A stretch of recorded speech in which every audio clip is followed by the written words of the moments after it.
कृष्णो रक्षतु नो जगत्त्रयगुरुः कृष्णं नमस्याम्यहं।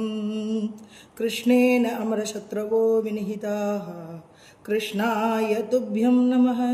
कृष्णादेव समुत्थितं जगदिदं कृष्णस्य दासोऽस्म्यहं। कृष्णे तिष्ठति सर्वमेतदखिलं हे कृष्ण रक्षस्व माम्। जयतु जयतु देवो देवकी नन्दनोऽयं। जयतु जयतु कृष्णो वृष्णिवंशप्रदीपः। जयतु जयतु मेघश्यामलकोमलाङ्गो। जयतु जयतु पृथ्वी भारनाशो मुकुन्द।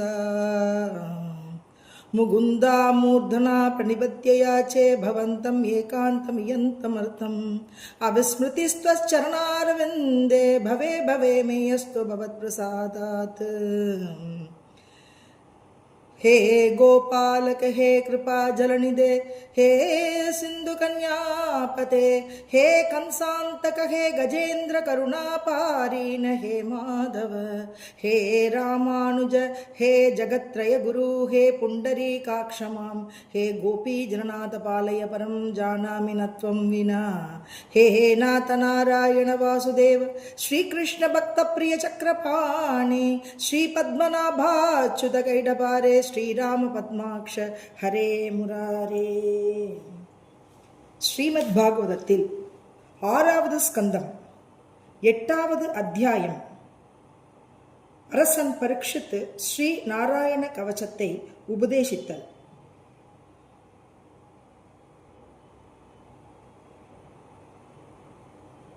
அரசன் பரீட்சித்திற்கு நாராயண கவசத்தை உபதேசித்தல்.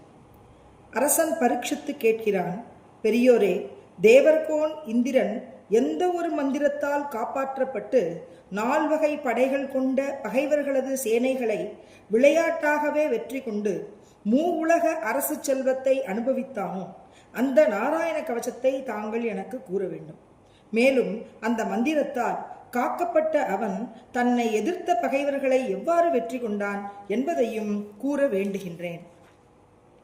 ஸ்ரீ சுகர் கூறுகிறார், பரீட்சித், இந்திரன் முதலிய தேவர்கள் துவஷ்டாவின் குமாரனான விஸ்வரூபரை தங்கள் புரோகிதராக ஏற்றுக்கொண்டவுடன் இந்திரன் வேண்டிக் கொண்டபடி விஸ்வரூபர் அவனுக்கு ஸ்ரீ நாராயண கவசத்தை உபதேசித்தார். அதை கூறுகின்றேன். விஸ்வரூபர் கூறுகிறார், தேவராஜனே, பயம் நேரும்போது நாராயணது கவசத்தை கூறி நம் உடலுக்கு ஒரு பாதுகாப்பு செய்து கொள்ள வேண்டும். அதன் நியமங்களை கேள். முதலில் முகம் கைகால்களை அலம்பி சுத்தம் செய்து கொண்டு ஆசமனம் செய்ய வேண்டும். பின் வலதுகை மோதிர விரலில் தர்பை புள்ளினால் ஆகிய பவித்திரத்தை அணிந்து வடக்கு நோக்கி அமர வேண்டும். பின் கவசத்தை அணிந்து கொள்கிறவரை மௌனம் ஏற்க வேண்டும். அதன் பின் ஓம் நமோ நாராயணாய என்கிற 8 எழுத்து மந்திரம் மற்றும் ஓம் நமோ பகவதே வாசுதேவாய என்கிற 12 எழுத்து மந்திரங்களால் ஹிருதயம் முதலிய 5 அங்கங்களையும் கட்டை விரல் முதலிய 5 விரல்களையும் தொடுதலான அங்கன்யாச கரன்யாசங்களை செய்து கொள்ள வேண்டும். முதலில் ஓம் நமோ நாராயணாய என்கிற 8 எழுத்து மந்திரத்தால் ஒவ்வொரு எழுத்திற்கும் முதலில் ஓம் என்னும் பிரணவ எழுத்தை சேர்த்து அந்த 8 எழுத்துக்களால் முறையே கால்கள், முழங்கால்கள், துடைகள், வயிறு, இதயம், மார்பு, முகம், தலை ஆகியவற்றை தனித்தனியே தொட்டுக்கொள்ள வேண்டும். இதுவே அஷ்டாங்க நியாசம் என்பது. அது சிருஷ்டி கிரமம் என்னும் நியாசம். அல்லது முன்கூறிய அதே மந்திரத்தால் ய என்கிற எழுத்தினால் தலையை தொட்டுக்கொண்டு அது முதல் ஓம் வரை கால்கள் வரை தடைகீழாகவும் தொட்டுக்கொள்ளலாம். இதற்கு சம்ஹார கிரமன்யாசம் என்று பெயர். அதன்பின் ஓம் நமோ பகவதே வாசுதேவாய என்கிற 12 எழுத்து மந்திரத்தின் ஓம் முதலிய 12 எழுத்துக்களால் வலதுகை ஆள்காட்டி விரல் தொடங்கி இடதுகை ஆள்காட்டி விரல் வரை 2 கைகளுள்ள 8 விரல்களையும் 2 கட்டை விரல்களின் 2 கணுக்களிலும் மீதமுள்ள 4 எழுத்துக்களாலும் கரன்யாசம் செய்து கொள்ள வேண்டும். பின் ஓம் விஷ்ணவே நமஹா என்கிற மந்திரத்தில் உள்ள 7 எழுத்துக்களில் முதல் எழுத்தான ஓம் என்னும் பிரணவ எழுத்தால் இதயத்திலும், வி என்பதால் தலை, க்ஷ என்பதால் புருவ நடுவில், நா எழுத்தால் சிகையில், வே என்ற எழுத்தால் 2 கண்களில், நா என்பதால் உடலின் சந்திப்பகுதிகளிலும் ஞாசம் செய்து கொள்ள வேண்டும். பின் ஓம் மகா என்கிற எழுத்தால் அஸ்திராய பட்டு என்று சொல்லி உடல் முழுவதும் சுற்றி திக்பந்தனம் செய்து கொள்ள வேண்டும். இவ்வாறு நியாசம் செய்து கொள்வதால் மந்திரத்தை ஜபிப்பவன் மந்திரமயமான உடல் பெறுகிறான், மந்திர சொரூபனாகவே ஆகிறான். இதன்பின் முழுமையான ஆளுமை, அறம், புகழ், செல்வம், அறிவு, வைராக்கியம் என்கிற 6 சக்திகளுடன் கூடிய தன்னிஷ்ட தேவனான பகவானை தியானிக்க வேண்டும். தன்னையும் அதே சொரூபமுள்ளவனாக நினைக்க வேண்டும். அதாவது தன்னிலை மறந்து தன்மயமாக வேண்டும். இதுவே அனுபூதி நிலை. அதன் பின்னரே வித்யை, தேஜஸ், தவம் இம்மூன்றின் திருவுருவமாக விளங்கும் ஸ்ரீ நாராயண கவசத்தை பாராயணம் செய்ய வேண்டும்.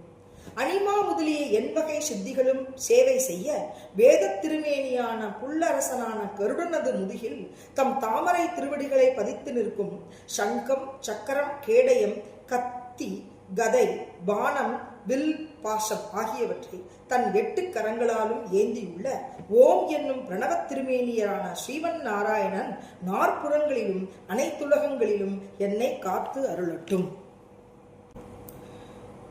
மீனுரு கொண்ட பகவான் நீரின் அடியிலும் நீர்வாழ் பிராணிகள் மற்றும் வருணனது பாசத்திலிருந்தும் என்னை காக்கட்டும்.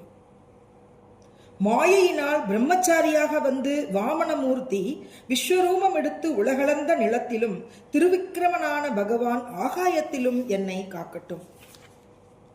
எவருடைய பயங்கரமான அட்டகாச சிரிப்பினால் என் திசைகளும் எதிரொலித்ததோ, அசுர பெண்டீரின் கருக்கள் களைந்து நழுவி விழுந்தனவோ, எவர் அசுர கூட்டங்களுக்கு பகைவரோ அந்த ஸ்ரீ நரசிங்க பகவான் கோட்டை, கொத்தளங்கள், காடுகள், போர்முனை முதலிய துன்பம் தரும் இடங்களில் என்னை காத்து அருளட்டும்.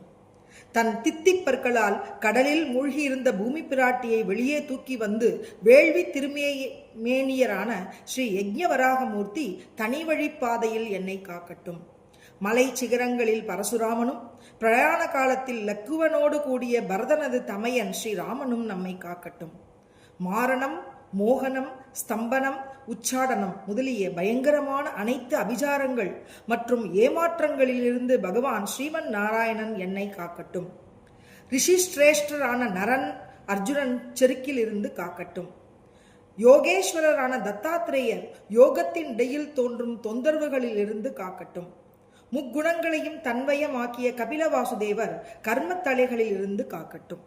சனத்குமார மகரிஷி மன்மதனிடமிருந்தும் காமத்தீயிலிருந்தும் காக்கட்டும். ஹயக்ரீவ பகவான் நடைபாதைகளில் உள்ள தெய்வங்களை வணங்காமல் சென்ற பாவங்களிலிருந்து என்னை காக்க வேண்டும். பகவானுக்கு செய்யும் பூஷணைக்கு ஏற்படும் இடையூறுகளை 32 விதமான சேவாபிராதங்களையும் தேவரிஷி நாரதர் களையட்டும். கூர்ம அவதாரம் எடுத்த பகவான் அனைத்து தீவினைகளிலிருந்தும் நரக யாதனைகளிலிருந்தும் என்னை காக்க வேண்டும். குறிப்பு: இப்பொழுது 32 விதமான சேவா அபராதங்கள், சேவை செய்யும் பொழுது உண்டாகும் அபராதங்கள் என்னவென்று இந்த கிரந்தத்தில் கூறியுள்ளபடி நாம் தெரிந்து கொள்வோம். பாதரட்சையுடன், அதாவது மிதியடியுடன் ஆலயம் புகுதல், சேவை செய்யும் உண்டாகும் அபராதம். இது செய்தால் அபராதம், இது செய்தால் தோஷம், அதை செய்யக்கூடாது என்பதான எவற்றை நாம் செய்யக்கூடாது என்பதை இங்கு குறிப்பிட்டுள்ளார். தேர் திருவிழா, ஜென்மாஷ்டமி முதலிய விரதங்களை செய்யாது இருத்தல் அல்லது அதை தரிசிக்காது இருத்தல், பகவானது திருமேனியை தரிசனம் செய்தும் வணங்காது இருத்தல், தூய்மையின்றி தரிசித்தல், ஒரு கையினால் வணங்குதல், வலம் வரும்பொழுது பகவானது சந்நிதியில் நிற்காமலேயே வலம் வருதல் அல்லது சந்நிதியிலேயே வலம் வருதல், பகவத் சந்நிதியில் காலை நீட்டிய வண்ணம் அமர்தல், பகவத் சந்நிதியில் முழந்தாளை கட்டிக்கொண்டு அமர்தல், பகவத் சந்நிதியில் தூங்குதல், பகவத் சந்நிதியில் சாப்பிடுதல், பகவத் சந்நிதியில் பொய் பேசுதல், பகவத் சந்நிதியில் உறக்க கத்தி பேசுதல், பகவத் சந்நிதியில் வெட்டியாக பேசுதல், பகவத் சந்நிதியில் கத்துதல், பகவத் சந்நிதியில் சண்டை போடுதல், பகவத் சந்நிதியில் பிறரை துன்புறுத்தல், பகவத் சந்நிதியில் பிறரை ஆசிர்வதித்தல், பகவத் சந்நிதியில் பிறரை கடிந்து பேசுதல், பகவத் சந்நிதியில் கம்பளி கொண்டு உடல் முழுவதும் போர்த்தி கொள்ளுதல், பகவத் சந்நிதியில் பிறரை நிந்தித்தல், பகவத் சந்நிதியில் பிறரை புகழ்தல், பகவத் சந்நிதியில் அமங்கல சொற்களை கூறுதல், பகவத் சந்நிதியில் அபான வாயு விடுதல், நன்கு விமரிசையாக பூசனை புரிய போதிய செல்வம் இருந்தும் அற்பமாக பூசனை புரிதல், இறைவனுக்கு படைக்காமல் தாமே உண்பது, தனக்கு கிடைக்கும் பொருளை முதலில் பகவானுக்கு அர்ப்பணம் செய்யாது இருத்தல், பழம் காய் முதலியவற்றை முழுவதுமாக தராமல் அதை திருத்தி சிறிது பகுதியை மட்டும் பகவானுக்கு என தருதல். பகவத் சந்நிதியில் முதுகு காட்டிக்கொண்டு அமர்தல். பகவத் சந்நிதியில் பிறரை வணங்குதல். குருவை கண்டால் முகமன் கூறி வரவேற்று நலம் விசாரித்து புகழாது இருத்தல். தற்புகழ்ச்சி கூறல். தன்னிஷ்ட தேவதையை உயர்வாக கூற பிற தேவதைகளை நிந்தித்தல். இவ்வாறு இருக்கும் அபராத செயல்களை நாம் செய்யாமல் தவிர்க்க வேண்டும் என்பதனை இந்த கிரந்தத்தில் கூறியுள்ளபடி நாம் அறிந்து கொண்டோம். அடுத்ததாக தனவந்திரி பகவான் ஒவ்வாத தூய்மையற்ற உணர்வில் இருந்தும் காக்கட்டும். அதாவது இந்த நாராயண கவசத்தை நாம் படிக்கின்றோம். அதில் பகவான் நம்மை, கவசம் என்றால் நம்மை காப்பது என்று பொருள். அதனால் எப்படியெல்லாம் நம்மை காக்கின்றார், பகவான் எந்த நாமத்தில் இருந்து எந்த தெய்வமாக இருந்து நம்மை காக்கின்றார் அதை கூறுகின்றனர். மனதை வென்று கொண்ட ரிஷபதேவர் இன்ப துன்பம் முதலிய பயங்கரமான இரட்டைகளில் இருந்தும் உலகத்தாரின் இழிபழி சொல்களில் இருந்து யஜ்ஞமூர்த்தியும் மனிதர்களது தொந்தரவுகளில் இருந்து பலராமனும் சினமே வடிவெடுத்த பாம்புகளில் இருந்து ஆதிசேஷனும் காக்கட்டும். அஞ்ஞானத்தில் இருந்து வியாச பகவானும் மயக்கத்தை அளிக்கும் நாத்திகத்தில் இருந்து புத்த பகவானும் என்னை ரட்சிக்கட்டும். தர்மத்தை காத்தருள பெருத்த அவதாரம் எடுத்த கல்கி பகவான் பாவம் நிறைந்த கலிகாலத்தின் துன்பங்களில் இருந்து என்னை காக்கட்டும். காலையில் பகவான் கேசவன் கதை கொண்டு என்னை காக்கட்டும். புல்லாங்குழல் ஏந்திய கோவிந்தன் சங்கம காலத்தில் காக்கட்டும். சிறந்த சக்தி வாய்ந்த நாராயணன் பிற்பகலில் காக்கட்டும். சக்கரதாரியான மகாவிஷ்ணு நடுப்பகலில் என்னை காக்கட்டும். ஷாருங்கம் என்கிற சிறந்த வில்லை தரித்த பகவான் மதுசூதனன் பிற்பகலில் என்னை காக்கட்டும். மும்மூர்த்திகளின் சுரூபன் பகவான் மாதவன் மாலையில் என்னை காக்க வேண்டும். பிரதோஷ காலத்தில் ரிஷிகேஷன் ரட்சிக்கட்டும். முன்னிரவிலும் நள்ளிரவிலும் ஒப்பற்ற பத்மநாபன் காக்கட்டும். ஸ்ரீவத்ச பின்னிரவில் ஸ்ரீவத்சம் என்னும் மச்சமுள்ள பகவான் ஸ்ரீஹரியும், விடிவோரில் நந்தகம் என்னும் கத்தி ஏந்திய ஜனார்தனனும், காலையில் தாமோதரனும், இரு சந்தி வேளைகளிலும் காலஸ்வரூபனான பகவான் விஸ்வேஸ்வரனும் என்னை காத்துள்ள வேண்டும். ஹே சுதர்சன மூர்த்தியே, வட்டமான திருமேனி கொண்ட தங்களது சுற்றுவட்டம் ஊழித்தீ போல் பயங்கரமான கூர்மையுடையது. பகவானால் ஏவப்பட்டு நாற்புறமும் சுற்றி கொண்டே இருக்கிறீர்கள். காற்றுடன் சேர்ந்த தீ காய்ந்த புற்களை பொசுக்கி தள்ளுவது போல எனது பகைவர்களது நால்வகை படைகளையும் விரைவிலேயே பொசுக்கி தள்ள வேண்டுகிறேன். கௌமோதகி கதையே, தங்களிடமிருந்து வெளிக்கிளம்பும் தீப்பொறிகள் வஜ்ரப்படை போல தாங்க உண்ணாதது. எவராலும் வெற்றி கொள்ள இயலாதது. பகவான் ஸ்ரீவன் நாராயணனுக்கு மிகவும் பிரியமானவன் நீ. நானோ அவரது தொண்டன். ஆகவே கூஷ்மாண்ட அரக்கர்கள், வைநாயகர்கள், யட்சர்கள், ராக்கதர்கள், பூதப்பிரேதங்கள், கிரகங்கள் முதலிய அனைத்தையும் நசுக்கிவிடு என் பகைவர்களை பொடி பொடியாக்கு. பாஞ்சஜன்யம் என பெயர் கொண்ட வெண்சங்கே, ஸ்ரீ கிருஷ்ண பகவான் உன்னை வாயில் வைத்து ஊத நீ மிகவும் இறைச்சலுடன் எனது பகைவர்களின் இதயத்தை பிளந்துவிடு. யாதுதானர்கள், பிரதம கணங்கள், பிரேதங்கள், மாதாக்கள், பிசாசர்கள், பிரம்மராக்ததர்கள் முதலிய பயங்கர பிராணிகளை இங்கிருந்து துரத்தி ஓடச்சே. அவர்களது நச்சு பார்வையை துரத்து. கூர்மையான ஒளி கொண்ட நந்தகம் என்ற பெயர் கொண்ட கத்தியே, நீ பகவானுக்கு மிகவும் பிரியமானவன். பகவானது கட்டளையை ஏற்று என் பகைவர்களை சின்னாபின்னப்படுத்தி வெட்டி சாய்த்து விடு. சந்திரமண்டலம் போன்று நூற்றுக்கணக்கான மண்டலங்களை உடைய கேடயமே, கொள்ளிக்கண்களுடைய பாவிகளான என் பகைவர்களின் பார்வையில் இருந்து தீமையை விலக்கிவிடு. சூரியன் முதலிய 9 கோள்கள், வால் நட்சத்திரம் முதலிய கேதுக்கள், தீய மானிடர்கள், பாம்பு முதலியன ஊர்வன, பற்களால் கடித்து தீங்கிழைக்கும் விலங்குகள், பூத பிரேதங்கள் மற்றும் உள்ள கொடிய பிராணிகள் ஆகியவற்றால் எங்களுக்கு ஏற்படும் பயம், எங்களது நலனை கெடுப்பவர்கள் ஆகிய அனைத்தும் பகவானது திருநாமம், திருமேனி, ஆயுதங்கள் ஆகியவற்றை பற்றி ஓதுங்கால் அந்த நொடியிலேயே அழிந்துவிடும். பிருகத் சாமா, ரதந்திர சாமாக்களால் போற்றி துதிக்கப்படும் வேதஸ்வரூபனான ஸ்தோத்திரம், ஸ்தோபாசரங்கள், ஸ்தோமங்கள் என்கிற பிரிவுடைய சாமவேத ஸ்வரூபமாக விளங்கும் சர்வ வல்லமை பொருந்திய கருட பகவானும், சேனை முதலியார் என்றழைக்கப்படும் விக்ஷ்வக் சேனரும் தங்கள் திருப்பெயர்களை கூறுவதும் பெருமையால் அனைத்து விதமான துன்பங்களிலிருந்தும் எங்களை காத்தருள வேண்டும். பகவான் ஸ்ரீ ஹரியின் திருநாமம், திருமேனி, வாகனம், ஆயுதங்கள், சிறந்த பார்ஷதர்கள் ஆகிய அனைவரும் எங்களது புத்தி, பொறிப்புலன்கள், மனம், பஞ்ச பிராணங்கள் ஆகியவற்றை அனைத்து விதமான ஆபத்திலிருந்தும் எவ்வகையிலும் காத்தருள வேண்டும். அனைத்து விதமான ஆபத்துகளில் இருந்தும் எவ்வகையிலும் காத்தருள வேண்டும்.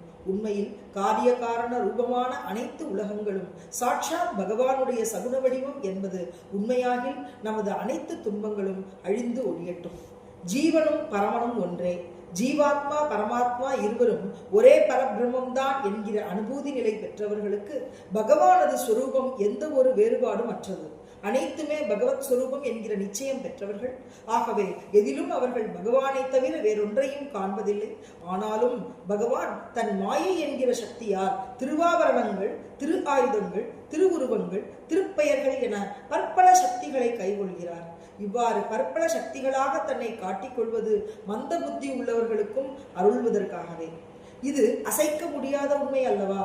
ஆகவே அனைத்தும் அறிந்தவரும் எங்கும் நீக்கமர நிறைந்தவருமான பகவான் ஸ்ரீஹரி எங்கும் எப்பொழுதும் அனைத்து திருமேனியராக நம்மை காத்தருளட்டும். தனது பயங்கரமான அட்டகாச சிரிப்பால் அனைத்துலக ஜீவராசிகளின் பயத்தை நீக்கியவரும் தனதொழியால் அனைத்து ஒளிமண்டலங்களையும் ஒழுங்கச் செய்யும் பகவான் நரசிம்மமூர்த்தி மேலும் கீழும் உள்ளும் வெளியும் என அனைத்து திசைகளிலும் நம்மை காப்பாற்றட்டும். இந்திரனே, இப்பொழுது ஸ்ரீ நாராயண கவசத்தை உனக்கு உபதேசித்துள்ளேன். இதனால் நீ உன்னை காத்துக்கொள். இதை பன்முறை ஜபித்து இதையே உனக்கு கவசமாக ஆக்கிக்கொள். இதனால் நீ அசுர தலைவர்களை எளிதில் வென்று கொள்வாய். இந்த நாராயண கவசத்தை ஓதி சித்தி பெற்றவன் எவனை தன் கண்களால் பார்க்கிறானோ, காலால் தொடுகிறானோ, அவன் அதே நொடியில் அனைத்து பயங்களிலிருந்தும் விடுபடுகிறான். இந்த ஸ்ரீ விஷ்ணு மந்திர கவசத்தை தரித்தவனுக்கு அரசன், திருடர்கள், பூத பிரேத பிசாசர்கள், புலி முதலிய கொடிய விலங்குகள் ஆகிய எதனாலும் எங்கும் எப்பொழுதும் எந்த விதத்திலும் பயமில்லை.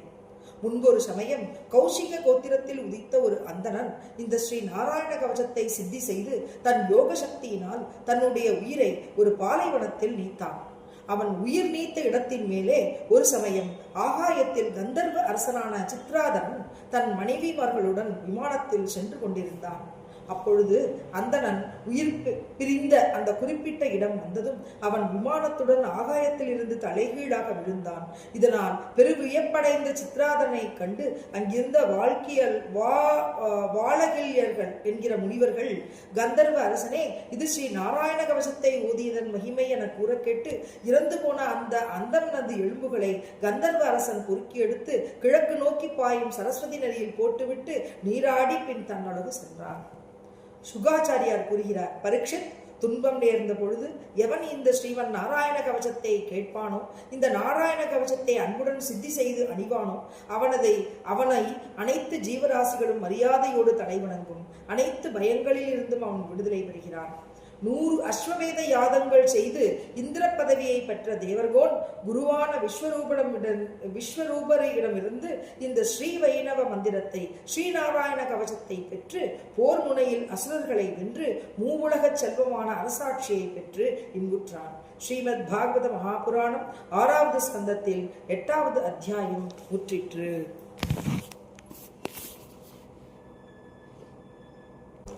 ஆழ்வார் திருவடிகளே சரணம். பெரியாழ்வார் திருமொழி முதல் 10. திருமொழி வண்ண மாடங்கள். திருக்கோட்டியூர். கண்ணனின் திரு அவதாரம். கண்ணன் பிறந்தான். வண்ண மாடங்கள் சூழ் திருக்கோட்டியூர் கண்ணன் கேசவன் நம்பி பிறந்தினில் என்னை சுண்ணம் எதிரெதிர் தூவிட கண்ணன் முற்றும் கலந்தளராயிற்றே. ஓடுவார் ஆயர் குலப்பெண்டீரின் கொண்டாட்டம்.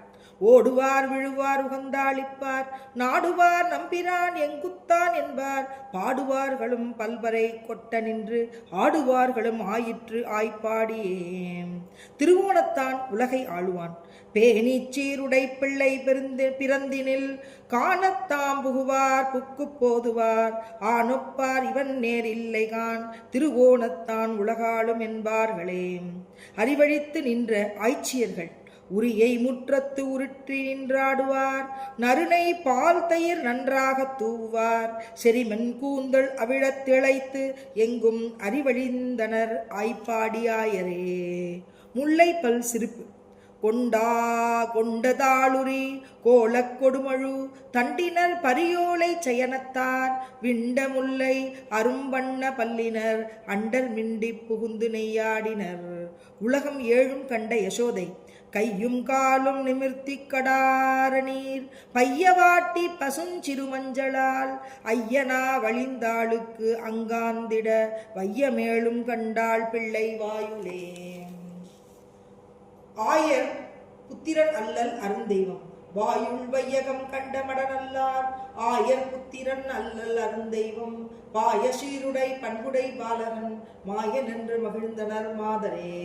பெயர் சூட்டு விழா 10 நாளும் கடந்த 2ஆம் நாள் எத்திசையும் செயமரம் கோடித்து மத்தமா அமலைதாக்கிய மைந்தனை உத்தானம் செய்து உகந்தனர் ஆயரே. கண்ணனின் துடுக்குத்தனம் கிடக்கில் தொட்டில் கிழிய உதைத்திடும் எடுத்துக் கொள்ளில் மருங்கை இருத்திடும் ஒடுக்கி புல்கில் உதரத்தே பாய்ந்திடும் மிடுக்கில் ஆமையினால் நான் வலிந்தேன் நங்காய் பாவம் தூர ஓடிவிடும். சென்னலார் வயல் சூழ் திருக்கோட்டியூர் மண்ணுநாரணன் நம்பி பிறந்தமை மின்னு நூல் விட்டு சித்தன் விரித்த இப்பண்ணு பாடல் வல்லாருக்கு இல்லை பாவமே. ஆழ்வார்கள் திருவடிகளே சரணம். ஸ்ரீஹரையே நமஹ ஸ்ரீஹரையே நமஹ ஸ்ரீஹரையே நமஹ.